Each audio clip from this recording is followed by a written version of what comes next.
Hello and welcome to the PC Perspective Podcast. We're back after a week off. It's episode 827, the episode that should have aired last week, but we're just going to do it all over again for the first time. It's June 18. No, it's June 25. I'm Sebastian Peak. I'm Jeremy Hallstrom.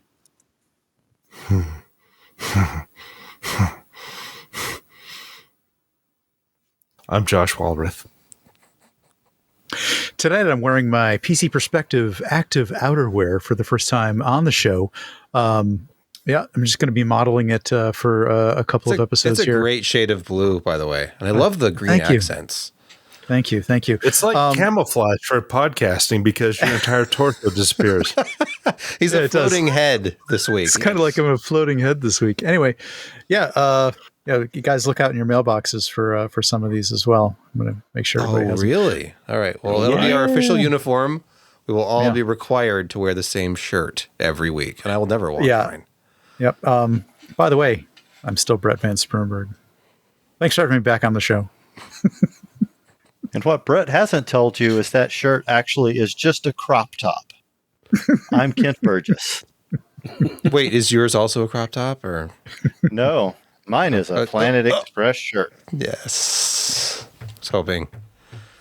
But the night is young, and scissors are probably readily at hand. True. In our offices, so we'll see. We'll see what happens. I could find something sharp. He gets out the switchblade. Of course. Got this tool right here. Yeah, just later here. Oh, not demonetized. I don't think wearing a crop top makes you demonetized. I guess it depends on how cropped it is. How many you guys can reach plenty of old tech. I can just reach a bunch of knives. I think we always knew that. Yeah, it somehow doesn't surprise me at all. It seems on brand. Podcast with a switchblade in your hand. It's never found you to be scary or threatening at all. Okay. Wait, where are the nunchucks? I know exactly. He's gonna lose his pinky live. Right, he's gonna lose his pinky. And this is my now. halberds. Yeah. Okay. We want to thank Josh. Wait, Josh, you're muted. Josh has a bottle opener. It's going to take you a while. This is my wood Encompass bottle opener with the switch cork screw. Yep. It can be done. It's multiple facets way, and you can. Well, if you need more torque, you want it sideways. Yeah, this is from Alaska. Yeah, beat that. We can't. Old bust head. A lot of leverage available on this guy for those bottles that just refuse to open. Okay. Is that a bottle opener or a blackjack? It's a bottle opener. It's a lot. It's bigger than the microphone. I was going to say, a lot of this segment has been lost to the sands of time listening audience. I would say that's the John Holmes of bottle openers. Thank you. Brett's is big and black, and he knows how to use it. Oh. I'm just sorry I didn't buy... I saw a pair of, I think it was Reef flip-flops that have an integrated bottle opener in the sole. Mm-hmm. I didn't buy them, but now I feel like I should have, and I should be wearing them right now. You never know what's going to come up. You got to have everything at hand. You got to have all the things like right around you every Wednesday. Mm-hmm. No, my utility knife is being lent to someone that hasn't come back yet, apparently. Okay. Does it normally belong on your desk next to your keyboard? Underneath, yeah. Yeah, there you go. It's supposed to be there. Getting back on track, you can go to patreon.com/PCPer to become one of our patrons and, enjoy perks like us skipping the podcast last week. Do we have any updates on the Patreon front, Brett? We do. We had a couple of new members join, and we deeply appreciate them. Matt D, thanks for dropping by the show. I think I'm going to call him Big Matt D from now on. Don't know why. Just I think just like Big D. Right. I think he goes by Big D. Maybe a Big D. And I wanted to do a big shout out to someone who goes by Just Will. He knows who he is. Just Will. Thanks so much, Just Will, for hanging out with us this week. But not last week, because we didn't do this last week. But thank you. We started to. We were writing the show notes, but we just postponed it. So this is actually last week's podcast. It was just postponed until this week. Some of the news is a lot of date. It is. But, we have to catch up somehow. So I guess we have to do 2 a week until we've caught up. We'll have to go to summer school. PCPer summer school begins in July. Now, I admit the show's kind of a mix of like older news and fresh news. Some of the stuff you might be able to kind of get through just like, mention this thing, moving on. Your Thank call. you. Yeah, that's fine. No, I appreciate being told how to host the show, Brett. No, it's good. I need the coaching. Josh, would you like to transition us into the food with Josh segment? Unmute yourself, please, if you would. All this is staying in. Just go with it. So anyway, it wasn't this week, but it was last week that I did the ribs. Went to Born in a Barn, of course. And these ribs were probably born in a barn. And these are special ribs. They were smoked in hickory for many, many hours. Then they left them out to cool. And then right before you order them, they fry them. They fry the ribs. Once they're fried to the correct temperature, they pull them out and they sauce them to whatever you want. And I did a Sparky wing sauce on ribs, and they were perfect. They were so tasty. I mean, you got the smokiness. You got fried ribs. I mean, seriously, fried. They put them in boiling hot oil / fat and fried them and coasted them. Coated, not coasted. And of course, you got to get tots now and then, and plus some pickles. So overall, this was a really fantastic meal. Fit for a king, but I'm not a king. Not even a queen. But fried ribs, try them out. If you ever can find them, they were really good. They look awesome. They were. Let us move on to the PC Perspective News Desk. And our first story, in no particular order, this comes from a week ago when AMD had formally launched Ryzen Threadripper PRO 9000 and Radeon AI Pro 9000 AI Series AI. So we had talked about this previously. It's just official now. Think Epic, but it's Ryzen Threadripper branded Epic. And then over on the Epic side, they're using Zen 5 desktop parts with ECC memory and calling that Epic. It's very confusing. Video cards also had an article. So they had previously talked about it. Now it's been officially launched, but it isn't actually launching until July. So I guess that was an official announcement of the upcoming launch. It is 26%, up to 26% faster than the Threadripper 7000 series, which is quite long in the tooth. I keep wanting to make my next system I upgrade in Intel, but then they do stuff like this. Right. I just want excuses to run Intel, but then AMD keeps being better. So it's hard. It's hard. I'm sorry, 96 cores, did you say? Which is, modest. It's a modest spec for a workstation these days. Just throw a few cores on there, a few PCIe lanes. Yeah. We'll also have to see how the interconnects go, although they're going to be better than the original. So you can get that 96 core flagship. That's the 9995 WX. I don't know if the price is also 9995. That would be interesting.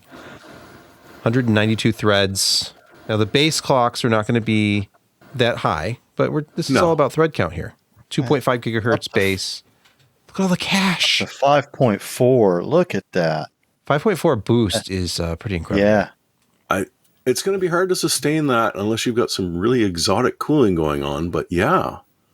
Yeah, they've kind of reintroduced high-end desktop and workstation that had been missing for a while. But with these core counts and workloads that people with actual workstation need, this is This is fantastic. Just think how fast it can transcode.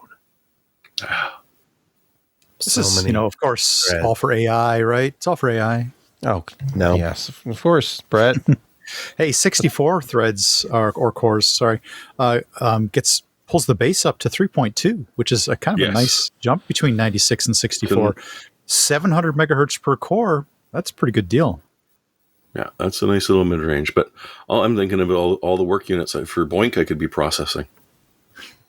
That's up to 96 jobs at a time. Think of how Not counting the fast you could GPU. zip a file and then unzip it again. Wow. And then measure 7-zip will probably have no idea what to do. the time. I don't know. When I had the 64 core workstation on loan from Falcon Northwest, it was With the broken side panel. We don't have to talk about that. Yeah, okay. But that Anyway. one was extremely fast in, any kind of multi-thread aware. The problem was getting the OS to use all of the threads at that time. Windows did not really understand 128 threads very well. Should have put Linux on it. Probably. Yeah. So, yeah. But we talked about the Zen 5 Epic. Now we have Epic-based Threadripper, and it's big, and it's only 350 watts. So we've seen Threadrippers at 400 watts before. So this is nice. Not as exotic a cooling solution, perhaps. If you want to maintain full max boost frequency on all cores, yeah, probably. But we'll see. Because they'll send right? the amount of chiplets that they're producing on CPUs, I mean, their yields have got to be really impressive because it's a small chip. And the amount of defects per wafer is not going to be huge. And so you've got a large amount of chips out there. So their profit margins on mounting this on organic pin grid array have got to be pretty nice because it's a well-loved and used technology. And they've mitigated a lot of the latency with slower interconnects. They didn't need interposers. They just use copper wires in between the chiplets and the big I/O die. It's impressive. They're making some good scratch, and they're selling a lot of chips because they scale well. They don't get overly hot. I mean, they pull power, but again, it's a large amount of surface area. And as compared to Intel's monolithic dies that are huge, have poor yields, have other binning issues that, AMD certainly just does not really have because the I/O die does not run that fast. And they have thousands of chiplets, of CPU chiplets to choose from. To hit the numbers they want. So, yeah, there's a big advantage AMD in this generation. Very true, Josh. Let's talk about Intel CPUs, which offer a compelling alternative to greatness. Their next-gen Nova Lake S Core Ultra series to feature up to 52 cores. Now, that's 16 performance, 32 efficiency, and, of course, 4 low power cores, which is those other little tiny mobile-like cores that are buried somewhere in that tile structure and do things like playback video without using very much of your battery. And only a 150-watt TDP. Now, that's big. If that's actually the case, these are actual desktop parts. This is from a leaker. It's a rumor. Highly reliable leaker, though, according to this videocards.com article. So the Core Ultra 9 flagship, which could be the 385K, would have the core configuration we just discussed. I'm a little concerned about this 150-watt cap. How are they going to be competitive with AMD if they're capping at 150? Even the current 285K, that still needs 250 watts. Seems low. Yeah, remember when all the high-end desktops for consumers was only 65 watts from Intel with the i7 6800K? And then they raised it up to 77 watts with the i7-7700K, which, Yes. as you famously mentioned, would get really hot. It was a great CPU to test coolers with back in the day. It was very, very hot. And that was 70. That was the pre 120 watts plus era, which seems so long ago. I feel like that was decades ago. As you pointed out a few minutes ago, it all comes down to the operating system and how well it can actually integrate with those different core levels of I'm or sure that features Intel's per been core. they've been tightly integrating. And with not only that, but the L2 cache of each of those cores is different from the performance to the efficiency. And so you've got to do some interesting things with cache coherency when you have such disparity. So that's a lot of overhead for the operating system. Indeed. Maybe they've just gotten smart. Yes. Because Razer was talking about, a potential Intel CPU that just had 16 performance cores, with 2 to 4 of them focused purely on max single thread performance. If they did that, they wouldn't need the high TDP. When I have artificially limited some of these newer Intel CPUs to like 125 or 150 watts, gaming performance was not affected. In fact, it was enhanced slightly. So if they cut it down and just focus on single thread, they have very good single thread performance. It's just that they don't look good in charts where people are running Cinebench and other, legitimate real world multi-threaded workloads. They could have that fast single threaded performance, does extremely well in gaming benchmarks. They're already they seem far ahead as far as ultra high speed memory is concerned. So maybe that could Do you be the really strategy. have that many background tasks in a usual desktop environment that will utilize those efficiency cores? No, that's for Away, laptop. I mean, that's for laptop. yeah, is it? Because, okay, back in the day, remember when NVIDIA was, actually doing cell phones, it's like, well, we've got 2 cores that are high performance, and then we've got one efficiency one that does things like touchscreen, better improvement in performance in touchscreen, and a couple other small things. And does the desktop really need that many efficiency cores? Or is this just, we can throw a lot of threads at something without a whole lot of die space because these cores are so small? Could somebody answer me that? No. Yet maybe these are just cores waiting for the right AI agents to come along and start doing work on your behalf. They're waiting for ordering the right workload. Exactly. They've built for the future. I don't know. Maybe. Nori, thanks for the Hey, Nori. Thank you very much. It was generous. We do. Adamantine cache. the cache. As the cache may be. Another video card story from around the same time. Nova Lake S platform has enough PCIe 5 lanes to support one Gen 5 by 16 GPU and 4 Gen 5 by 4 SSDs. Finally, enough lanes on Intel. About time, Intel. I've been screaming at you for a while. So the Nova Lake platform, PCIe and USB specifications, according to another, data miner on X, formerly Twitter. Total PCIe I/O lanes, CPU plus PCH, 48. So it's 24 for the CPU. That's unchanged, I guess. 24 is new? Is that new? But no, them being PCIe 5, I guess, is new. Yes. Yes. That's good. So finally, Intel. It may not seem that exciting. But Until you try and figure out why that one SSD won't work because, your USB is plugged in, so it's using those NVMe lanes. So you've either got to give up that USB port or revert back down to lower speeds on your SSD or do other entertaining things. port. It gets really frustrating. Turn off lanes on the slot you're not using. I was going to say, I've got to have Alan on the show again soon so we can talk about the PCH. We got to talk about chipset from the storage perspective, because back in the day, Intel was the go-to platform if you wanted the best performance off of your chipset 25-30% usually. Yeah. So maybe Intel clawing back some market share from enthusiasts because they'll have the performance that you crave on the storage front. You know, AMD's not original, but their first SATA 3 based Southbridge was outstanding. I mean, but it's hard to compare because the two previous generations were absolutely awful. But it had weren't they?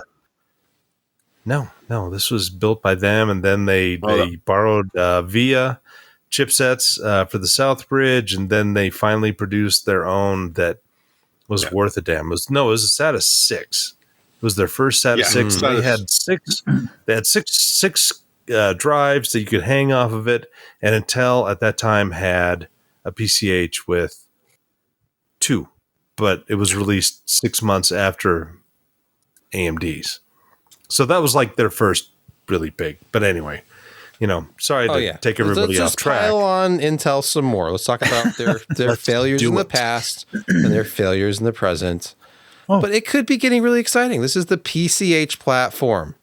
I buy Intel because I really like their PCH. I buy Intel to support their employee. Oh, wait, there they go. Okay, no. Oh, wait. Speaking of, hold on. Speaking of Intel, not the jobs thing. I don't know if we talked about that. Okay. Mandatory ARC first. Mandatory ARC coverage. Intel has added the Arc A750 limited edition to their EOL list. So that's that one. A770 already was. Now it's the A750 as well. So if you didn't get one of those when you had the chance, you're out of luck. Sad. Unless you buy used, I guess. But yeah, it's gone. I can't believe it stuck around this long. Did you read about their, turning off the security features was gaining like a huge percentage of gaming performance out of Intel Arc GPUs? It always does a little bit with everything, but that's interesting that they had especially more of a hit. on Linux, where they had baked in a lot of like the Spectre meltdown right into the operating system. So it wasn't like you were sort of undoing that protection. You were just undoing it from like the lower level, and boom. So you weren't wearing 2 at once. You were just wearing 1. You were not wearing 2 at once, yes.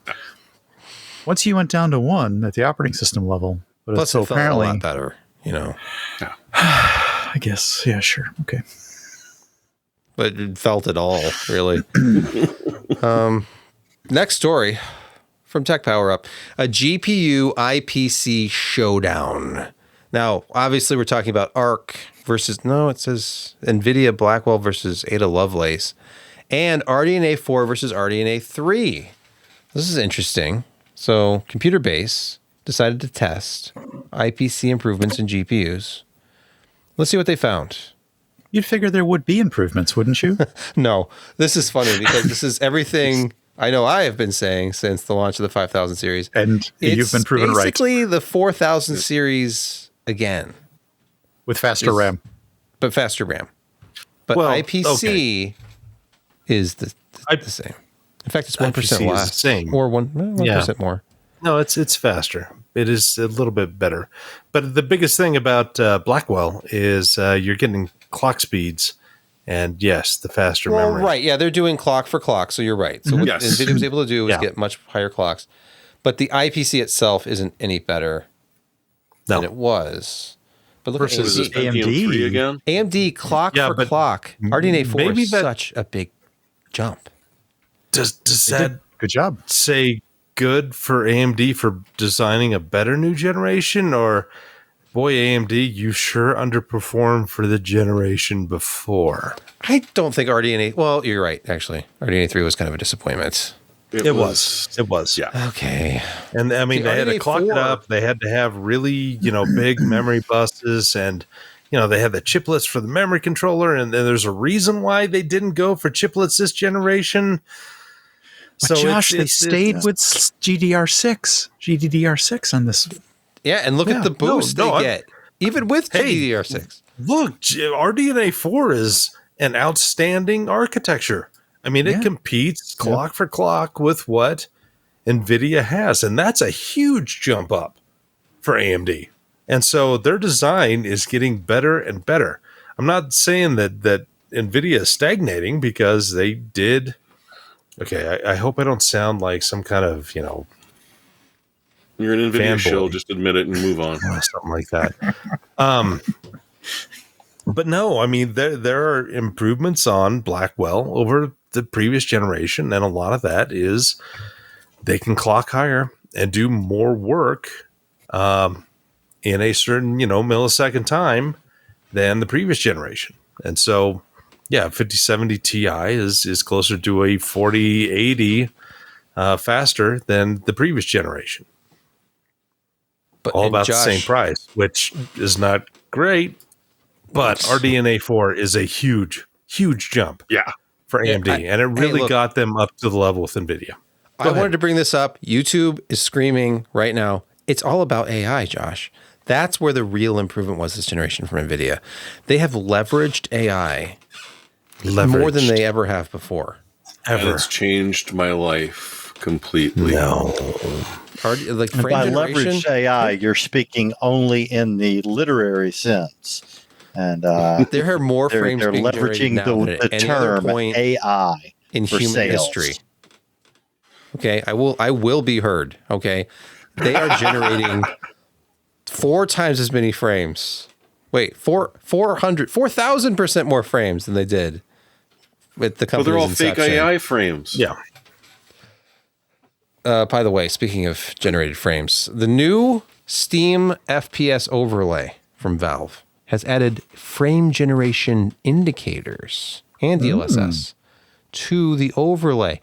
So you'll see the real frames and the generated frames right there on your screen. Nice. Along with other things like CPU, GPU, memory data.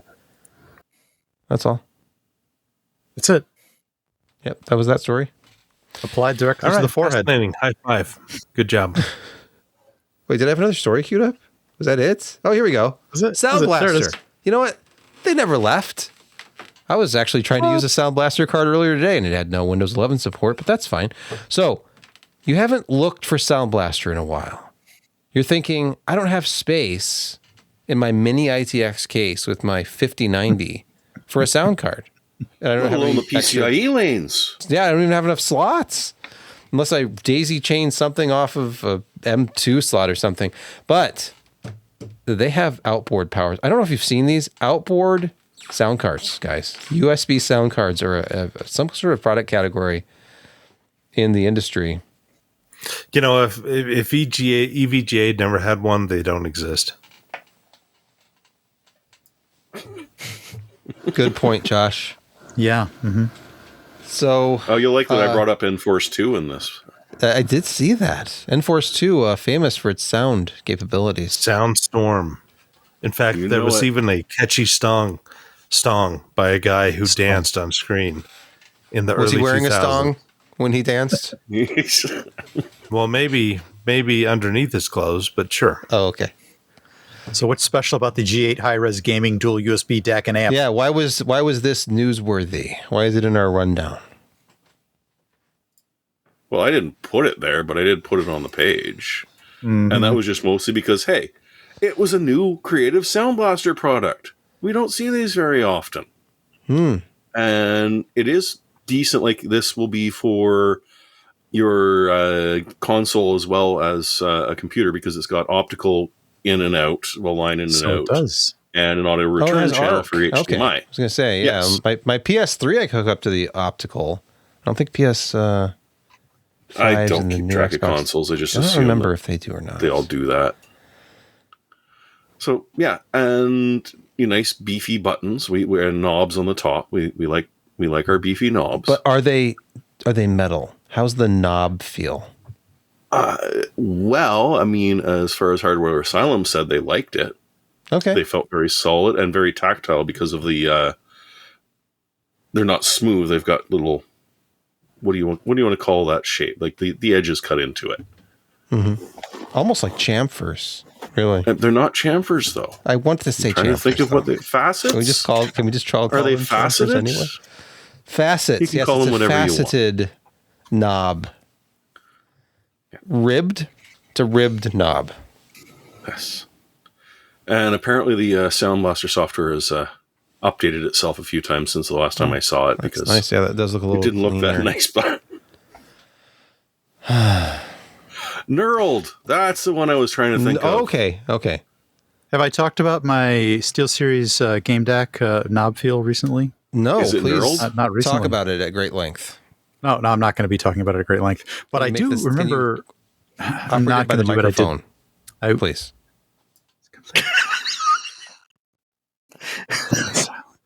I can't. Spins. I hear nothing. Nothing. But it's weighty. Nothing. It's nice, actually. It's very nice. He's a DJ spinning. Not nearly as many ports.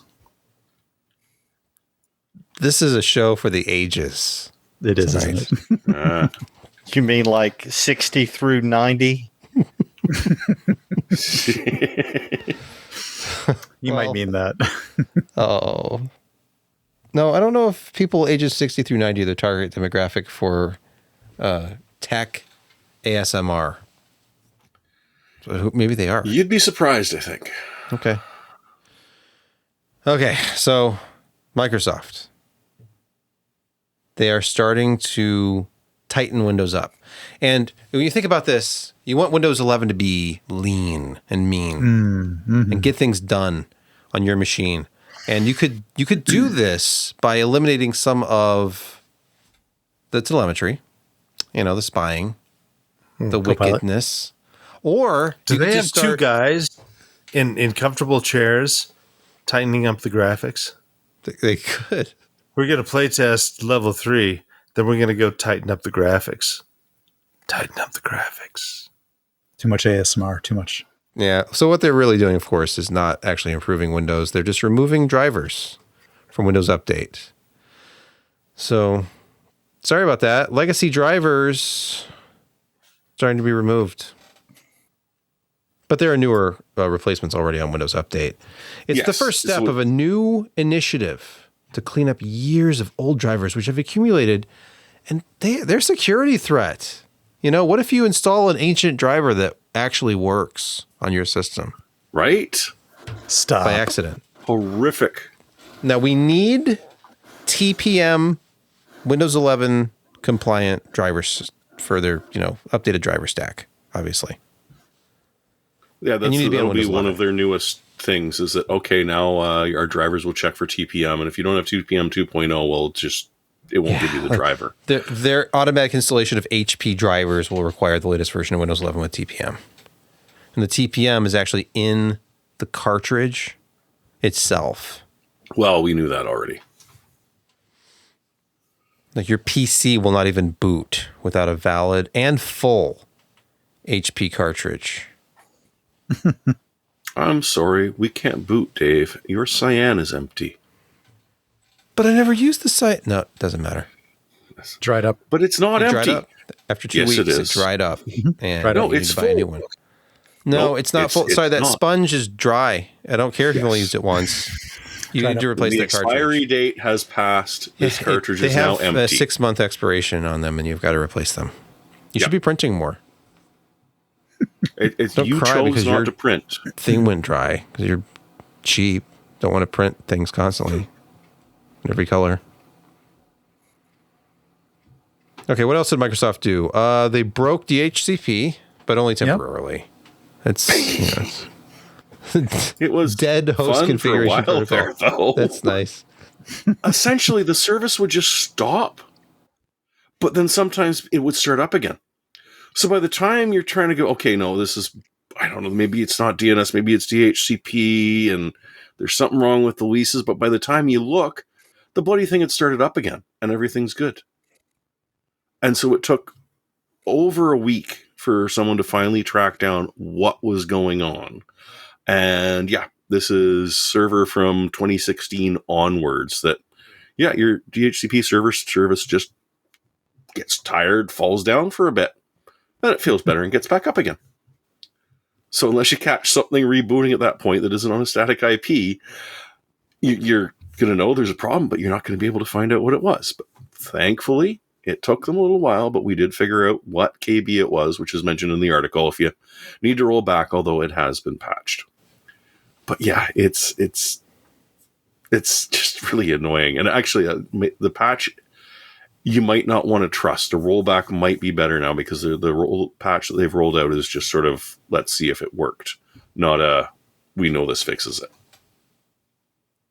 Or just give everyone on your network static IPs, because that's perfectly reasonable, right?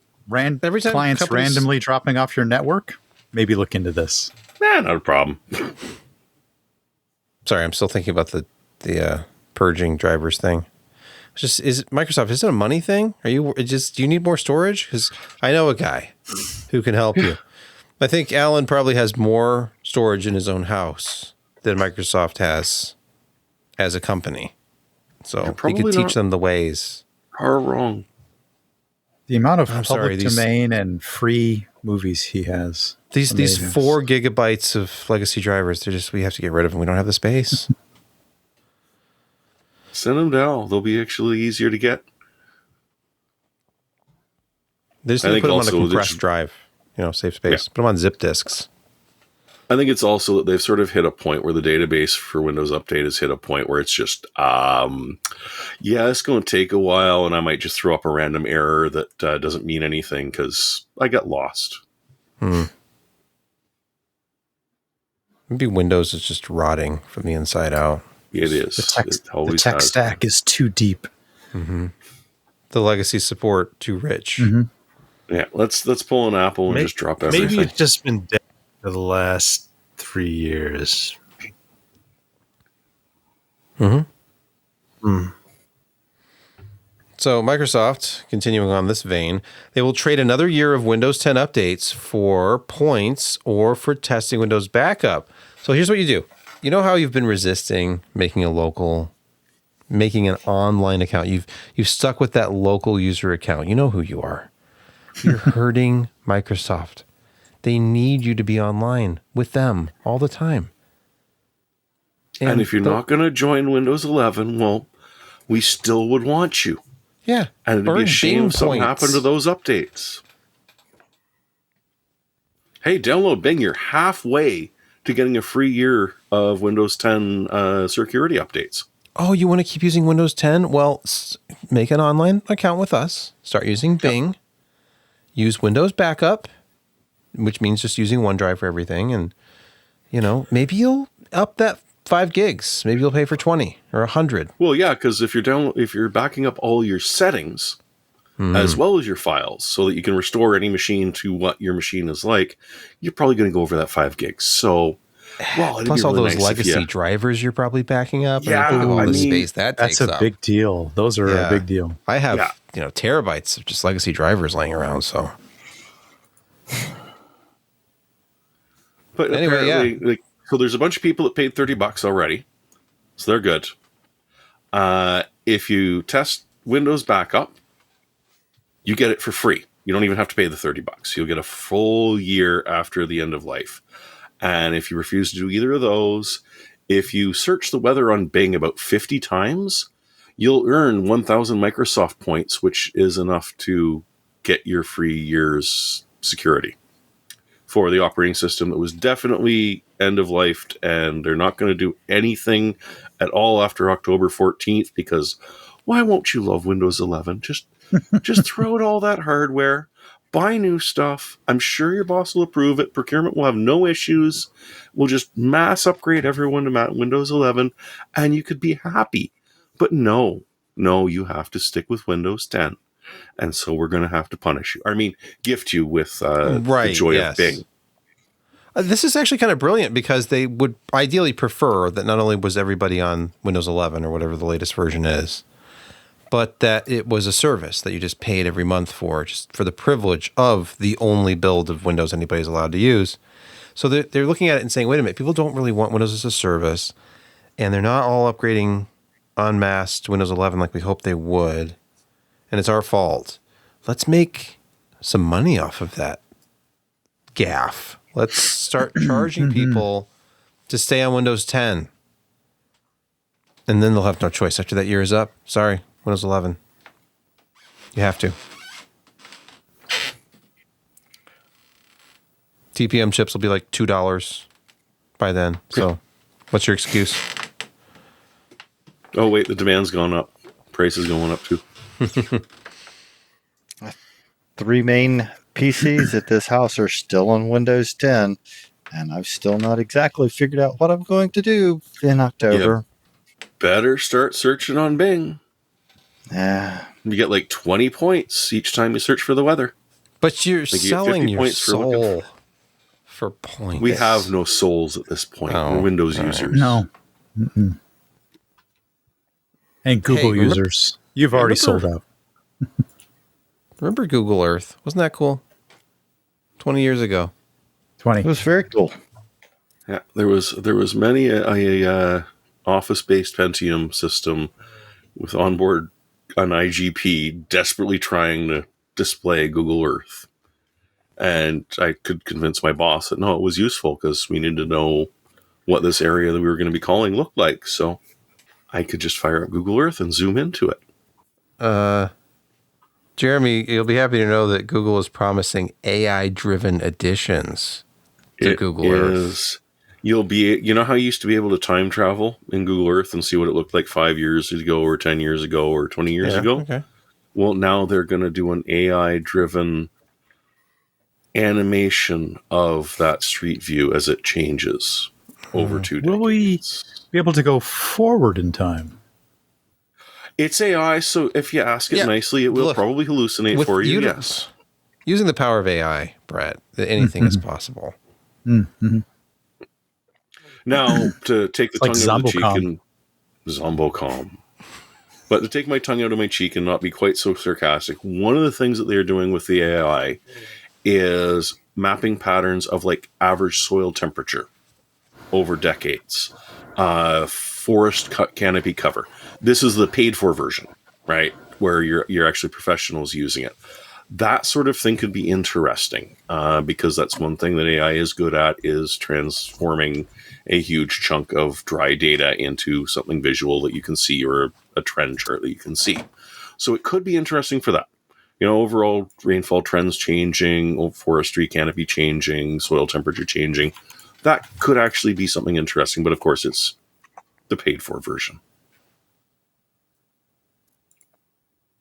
Hey, that was a nice transition from the Windows 10 as a service story then. I bet you can track mosquitoes too. You get what you pay for as long as you're okay with a bunch of AI slop. But AI doesn't really exist. It's machine learning and large language models. Yes. So, you know. Derp learning. By the way, at this point, we're going to pause for a word from our podcast sponsor. Who doesn't love summer? What you might find annoying are the mosquitoes, however, especially the ones that make it into your own house. That super annoying buzzing keeping you awake at night, the struggle to get them, scratching at the bites, or even keeping the kids safe from them. We've all been there. We spend a bunch of time talking about what AI is doing in our lives, so what about applying some of that automation to this problem? Now introducing Bzigo Iris, your smart home mosquito detector. No kidding, the Bzigo Iris is the first AI-powered mosquito detector, revolutionizing pest control. Bzigo Iris is a cutting-edge device that uses computer vision and AI to detect, track, and pinpoint mosquitoes in real time. No more guessing, no more swatting at thin air, just a simple, precise way to finally take control of your space. With AI-powered scanning and laser targeting, what's not to like? Bzigo's vision system scans your space 24/7, detecting mosquitoes instantly, and when they land, Bzigo uses an eye-safe laser to pinpoint its exact location. There's even a companion app, so you get real-time notifications whether you're in the room or not. And of course, it works in total darkness using infrared. So put away the toxic sprays, bring in some cool new smart tech, and improve your fighting odds against these pests. Stop losing sleep over mosquitoes. Take back your nights with Bzigo. Go to bzigo.com/discount/buzz10 and save 10% off. That's bzigo.com/discount/buzz10 and use code BUZZ10 to get 10% off. Say goodbye to itchy bites and sleepless nights. Thank you, Bzigo, for sponsoring this episode. Welcome to Insecurity Corner, your weekly reason to drink. And our first story comes via the Register. Glazed and confused, it says here. Whole lot of highly sensitive data nicked. That's British for stolen. From Krispy Kreme. That's unfortunate. Compromised data of 161,676 donut-loving people. And I don't know how you entered your social security number with Krispy Kreme, but somehow they got that. Wait, Krispy Kreme has people's Soch? Well, maybe it was Why? employees. It must have been employees. We didn't Give us need a any social of... security Oh, number I for a see. free Okay, donut. okay. Medical and health insurance. It's got to be employees. It's got to be employees. It is. Okay, that's even worse. But I Yeah. still tell you, if you walked into a Krispy Kreme and they said, "Hey, if you give us your SSN, we'll give you a free 12 donuts." Well, it was I for mean, the... I'm gonna mull that people will over. Do that. I'm gonna think about it. It was Yeah. for the Krispy Kreme private label credit card. You know, sometimes you want a lot of donuts, but you don't have a lot of cash. And they offer special financing at Krispy Kreme. You know, I just like the fact they didn't call it 90 points; they days, called same as it cash. earnings sprinkles. They called it earnings sprinkles, and I liked that. That's why I carry Krispy Kreme credit wherever I go. And, you know, we just mentioned Krispy Josh is Kreme, and off to Josh his is local apparently Krispy going to get Kreme. some. He's out getting Krispy he Kreme right was now. realized salivating that, at first, and then he started to sweat profusely, and then he just jumped up and just ran out of his room. He was the 161, 532nd person, apparently. So Yeah, he needs to And deal he with gave this. them his social voluntarily. They didn't even ask for it. He's like, here's my name, Josh Walrath. Here's my driver's license, social security card, all my passwords, everything. It's here's in this my book. medical history, Yeah, et medical cetera, et cetera. history. Here's all my emails, fingerprints. I just need a donut, really bad. or two. 10. Yep. They've never really gone into how the hack was done at Krispy Kreme. They've only started to come clean due to Security and Exchange Commission filings that this is the number of people that were affected and what they got. Because kids, make sure that you report security breaches. Otherwise, when someone finds out about it, they will come after you for not telling So people. apparently this extended subtext. I actually didn't read this the first time around. It actually extended to some of the staffing families. Why they had some of that information on the staff families, I don't know. But it gets beyond just the workers. The icing, as it were, on this is that here we go. it was originally detected in November of last year. And they've kept their donut hole shut about it until very recently. You know what? This writes itself. I think it does. It really does. Well, this story was delicious. Okay. Moving on, please. Your favorite new YouTube and Spotify bands may not actually exist. Be aware. Wait, we don't exist? Be aware that new book, movie, song might not be. It might not be real. It might be. I AI picked this. generated. I picked this purely on the Aduru icon picture, but Because that's literally what it is. yes, Is people are falling in love with these new bands on YouTube, which turn out to be completely and totally 100% AI generated. The artist does not exist. Oddly enough, it was a YouTube title named Rumba Congo, which a newspaper in Spain loved and wanted to interview the artists that were behind it, only to find out that, it was completely and totally AI generated without a single person behind it. Hey, we were prepared for this by Milli Vanilli in the 80s. Yeah. he just millied. On another note, and I think the Discord chat knows this. Have you guys watched the K-pop Demon Hunters movie cartoon special yet? No. Okay. Yep. Add that to your list. What? Just okay. No. And apropos No, of don't. nothing, an No, anime recommendation from Brett. Because it's a band. It's a whole bunch of songs. They do a lot of singing, and I'm wondering if it's like, is this all AI generated now? There've been a lot of anime questioning. with virtual bands over the years. Hey, you know what?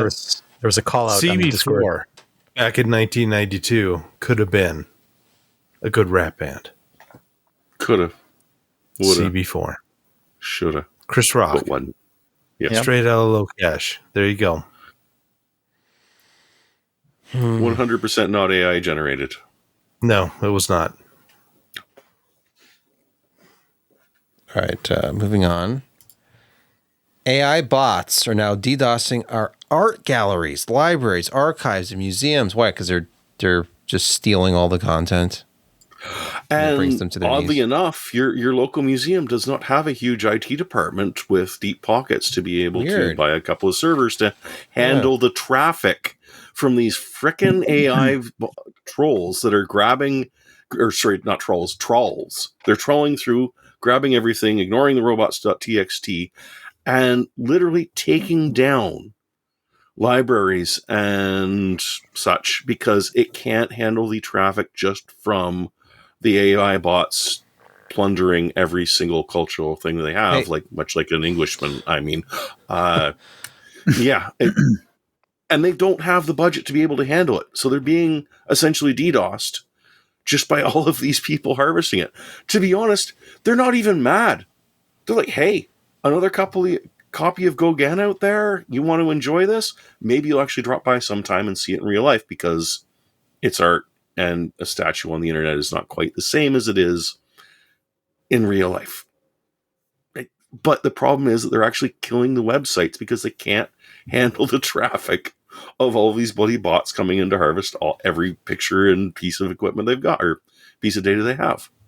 Would you believe this has happened to the PC Perspective site as well, due to our informational gold mine that we have? Right. If you look through our history of some of the best writing on the internet, and that's just, I'm just talking about mine. I mean, there's also others probably, but clearly. Is that really why it's slow every once in a while? Yeah, it's just because they're taking all my reviews and turning them into that is the reason.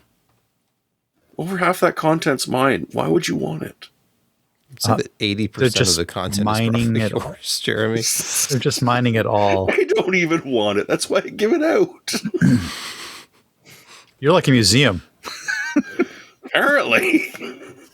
You should be in a museum. Please. This content belongs in a museum. That doesn't make it sound very relevant. Yeah. It doesn't. All right, let's move on to another topical story. A staggering 16 billion logins exposed in epic data breach. It includes Apple accounts. I know, embarrassing, isn't it? One of the largest data breaches in history. 30 exposed data sets from tens of millions to over 3.5 billion records each. How? You know, they don't know yet. They think it was due to what they term as info stealers, just because the data is so sorted so neatly. And it has an organized structure, such as the URL it belongs to, the username, the password, essentially like keyloggers. Manager? No, it's like the LastPass thing again. I don't really know where all this came from, but it's like a keylogger. Imagine that, you know, where people or JavaScript site injection, where they'll rip off the login credentials and then sort of log you in behind the scenes, so it's invisibly happening. That's the kind of thing that they think has been going on a huge scale for a long period of time, just because of the way the data sets are organized this way. And it's literally, here's the URL, here's your username, and here's the password. 16 billion of them. It's not even the biggest one yet, but this is enormous. Well, it seems kind of big because there are only 8 billion people in the world, and everyone got 2 of their logins captured. That seems rather significant to me. It kind of does, yeah. But maybe it's like 10 of your logins, Josh. Maybe it's 10 or 20 of them. Damn it, they got my ICQ? Can I get my password back, please? I don't remember what it was anymore. Yeah, don't worry. These guys have probably got it. That's going to be interesting someday when somebody loses their database and go, you know, didn't the hackers steal this last year? Maybe we can get that from them because we lost our data set. You know, maybe we can find a way to get it back. If I throw them $50, will they recover my database? Yeah, can I have that back? They've been the white hats all along. They're just involuntarily backing us up. Yes, that's it exactly. Thank goodness we got ripped off.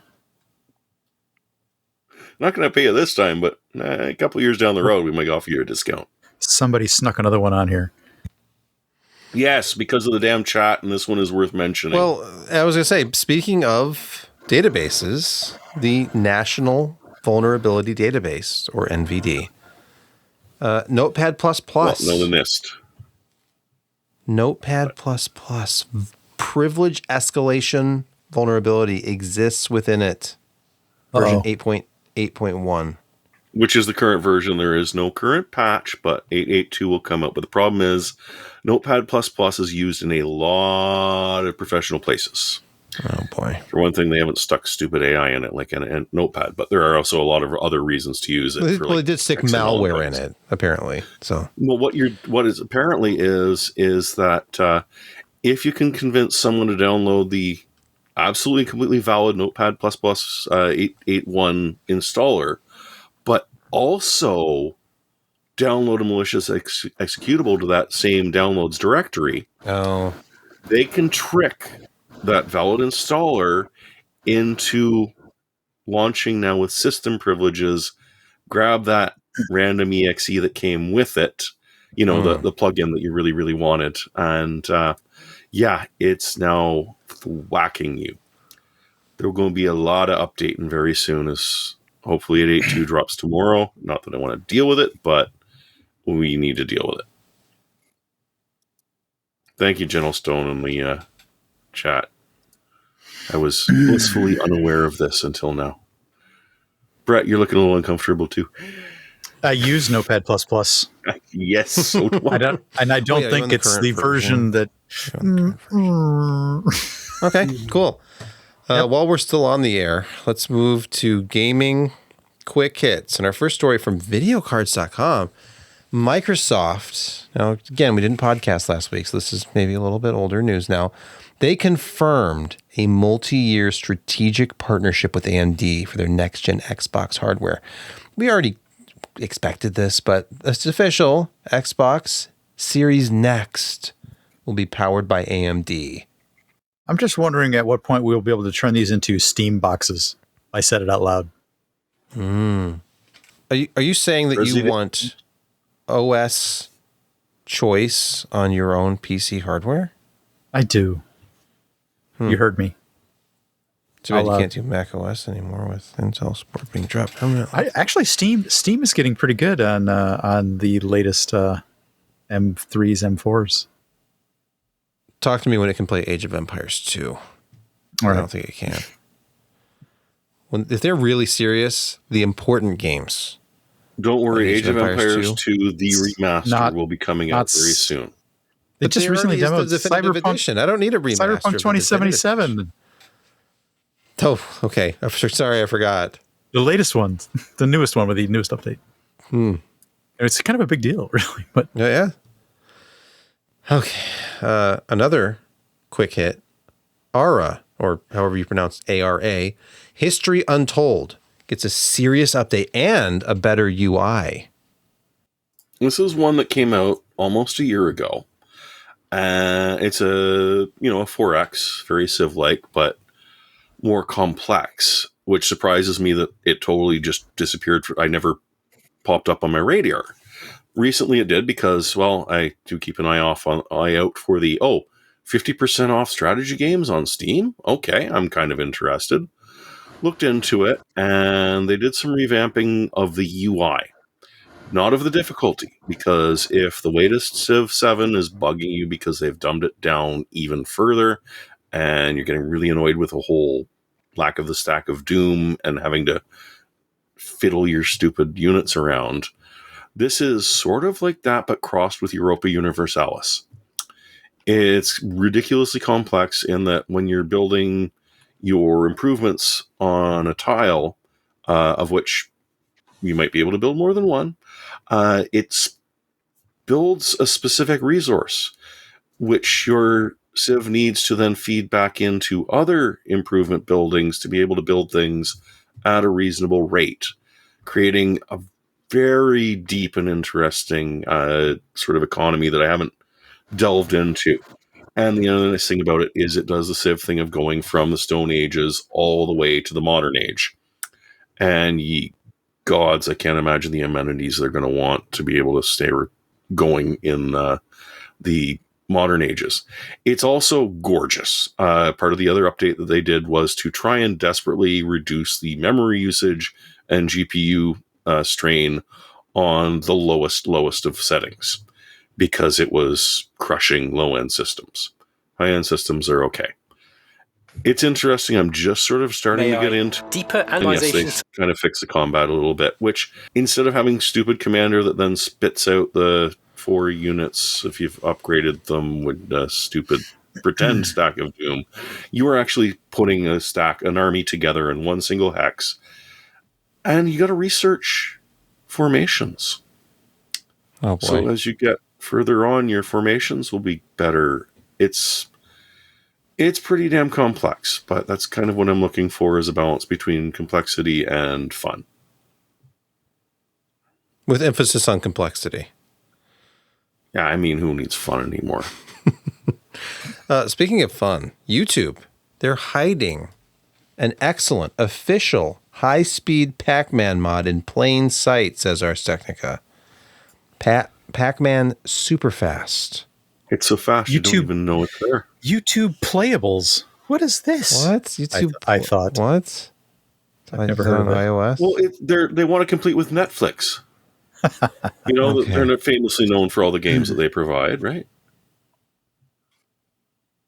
Right. But yeah, if you bring it up, and it's very easy to do, it is definitely a wee bit faster than I recall Pac-Man being. So super fast doesn't mean smooth. It means high-speed ghosts. Are you okay? We're gonna play it now, I guess. Mouse, eh? All right. All right, here we go. Okay, let's go. Let's go. How do I do it? Try the arrow keys, maybe. Arrow keys, maybe? Oh, arrow keys.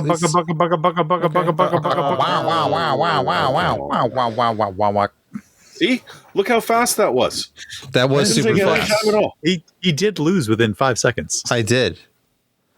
I usually last several seconds longer than that, but I was a little excited tonight. Oh, that's Mr. Pac-Man, not Miss Pac-Man. Well, it's shown When you gobble dots twice as fast, the walk only lasts half as long. Yeah. So speaking of the Humble Bundle, there's a 2K Classic Trilogies game bundle going on. Mafia X, BioShock. I'm guessing X means and, but they don't use an ampersand anymore because 2025, I guess. I think they wanted to be cool because they're like Mafia guys and Ayn Rand. How about M dashes? I hear M dashes are popular. coming back big time. Yes. So $18, 6 games. Mafia, Mafia 2, Mafia 3, BioShock Remastered, BioShock 2 Remastered, and BioShock Infinite. Good deal. It's pretty good. Yeah, if you don't own these games, you haven't played them through. Well, I've never played the Mafia ones except for the first one. I figured it was like The Godfather, so you just wanted to watch the first one and ignore the rest. Second one was good. Yeah, there it is. The Mafia ones are all the definitive editions as well. You know what? I get out of the game and you drag me back in again.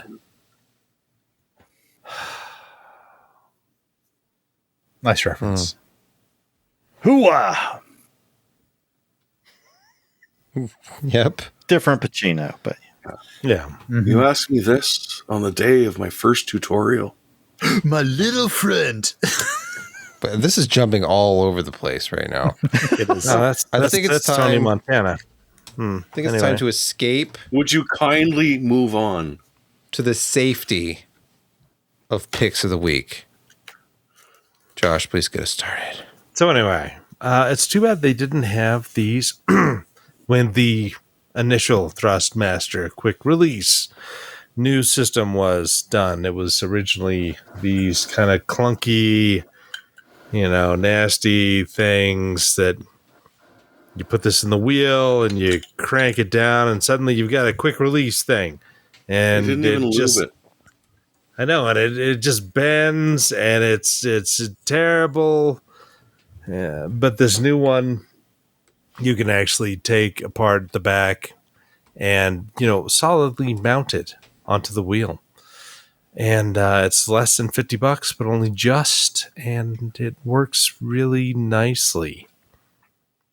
for people who are in the Thrustmaster ecosystem with older wheels that do not match properly up with the latest direct drive bases. So yeah, I got a couple of these for some of my older wheels, and they work nice. It's easy to do. They have tutorials online on how to swap them out. And it's a much stiffer and robust implementation than the previous quick release adapters that were kind of terrible. There you go. Thank you, Josh, for that pick Whatever. of the week. You don't care. You don't care. You don't care. You don't. I care about any of the you podcasts. Could not care less. I could care less. I was mildly paying attention to your pick. Jeremy, your pick this week. Well, if you prefer fun to complexity, Fanatical is selling RoboCop Rogue City for less than $5 right now. $374. That's less than $4 in the US. Just 93% off. It's dumb, but it's fun dumb because it's RoboCop and it doesn't want to be anything but RoboCop. Is it quippy though? Is it quippy? It is look quippy. at these reflections. Is it DLSS enhanced? It is kind of Does a guy come in and say, "Bitches leave"? Because I'd buy it for that. Look, Josh, I already asked if it was quippy. Would you buy that for $1? It's quippy. I'd buy that for $1. Yes. Yes. If you don't believe me, there is a demo where you get to play a good solid first level. So I know 374 is pretty risky. I'd need to download the demo first. Yeah, seriously. I saw this as Jeremy's pick, and I bought it during the show. Bought That's it. the influence that Jeremy has. Yes. YouTube says I'd heard good things. Sub $5 is their price point, so this is hitting home with a lot of folks there right now. I'd heard some good things about this game last year, and I still have no idea when I'll have time to play it. But nor do I. It's $3.74. Heck yeah! But I got a few good giggles, and the gameplay style is decent. It's sort of a semi-cover based shooter, but you're also RoboCop, so you can just sort of walk out and do horrible things. It's just a run and gun and be silly with some detective stuff, which also ends up being amusing with some good quips in it. Nice. Great pick, Jeremy. Better than Josh's. I totally stole this from Discord, by the way. Oh, okay. Hey, that's the power of that was Power of voodoo. Hoodoo, you do. It was. Oh, sorry, I stole it from Knight Rider. So there you go. Okay. Thanks, Knight. Bront, your pick this week. So I'm putting together a sort of a themed PC, themed gaming PC around. Oh yeah, you're like waifu GPU thing you're building. Not a waifu thing, but it's white anyways. So I recently just picked up it's a waifu. It's around the GPU that was donated to us. So I'm building a PC around it. So I got the correctly sized motherboard to go with. Wait, is that God's perfect motherboard size? It is. Let me show you the correct size of a motherboard in case people haven't really seen it all that often. Yeah. Not everybody recognizes it. And this is not controversial, by the way. I don't think we'll have a single listener who will disagree with us. What's correct? The correct size for motherboard is 9.6 inches by That's too big. 9.6 inches. Yes? I believe this is 94 millimeters square. Or very close to that anyway. Micro ATX. It has everything you'll ever need, except for a couple of extra expansion slots. Well, it has all the ports that you might need. But yeah, this is the correct size of the motherboard. It's not even, especially priced. Unless you compare it to the typical gray, dark version. Yeah, look, here it is on Amazon. $199.99. Not bad. For this board, B850M Aorus Elite. 850M. Yep, exactly. Not a bad board. Let's go over to the B840M from last year. What? Or no, it's from this year. I don't know what this is. It is. It's essentially 840 versus 850. Easy. It is extremely comparable. it's from third party called M+L, and it's almost $400. $371.46 plus shipping. So don't do that. Get the white one. Get the white one. And complete your white foo build. Your white foo. Now, yeah, again, this is going to feature the 9070 GPU that was donated to us. And I will be undertaking the 9070 XT upgrade just to see how that works. Oh, wait, no, you're going to flash the BIOS? I am definitely going to do that. Wild man. I am. How much more does the GPU weigh than to the motherboard? How much more is the GPU? The GPU is significantly heavier than the motherboard. I just want to get out in front of that right now. Might as well stay on the motherboard on the GPU. I think that there's the GPU on the desk and let the motherboard sit on top. It'll be happy. There's more to the exactly. I could turn it upside down. There's more to the GPU than there is to the motherboard. I think. I think you need to decolonize your PC case. There it is. I was waiting. Okay. I'm just afraid, I got the smaller height Y60. I'm just afraid that the M-ATX board is going to get lost in this small height case. The height case, it's the not Y60, as hard to find as many ITXs with giant GPUs. It's not small. It's not small, literally, by the way. The GPU holds up the motherboard. Yeah. And it's kind of a tie. In case anybody was wondering about the mid-size Y60 case, not small. Not at all. Not small. No, mid-towers is pretty big. Now that they're aquariums. That new NCXT H3 Flow that I reviewed, that's a very compact micro ATX case with really good thermals. Think about it. Just saying. Sounds like somebody's trying to offload a case. Good luck, Kent. I've been barking up that tree for years. Oh, okay. By the way, which Intel Arc GPU are you picking this week with Picks of the Week? I am not picking an Arc GPU this week. Well, because I got a lot of flack when I picked one that was under $300. But so how about an overclocked RX 9060 XT 16 gig from Sapphire? That's only $20 more expensive than MSRP. Which is a nice trend, not a great and trend. it's shipped and sold by Amazon. Don't worry about questionable third-party sellers here. Okay, that's a nice pick. Yeah. Look at that. Look at that Nitro. Yeah. Branding. Ooh, Pulse. nice Pulse. Not Nitro. Thanks, Kent. So that's my pick. Thanks. Yeah. Hey, it was better than an Arc, right? Unless, of course, you're flooding. Then you want an Arc. Okay, so my pick is something that arrived on my front steps just hours ago. Amazon delivered it. It's a flaming bag of... No, not this time. But I was looking for... no. I have a weird setup thing in the office space that I share with my wife upstairs. And it's gotten very crowded.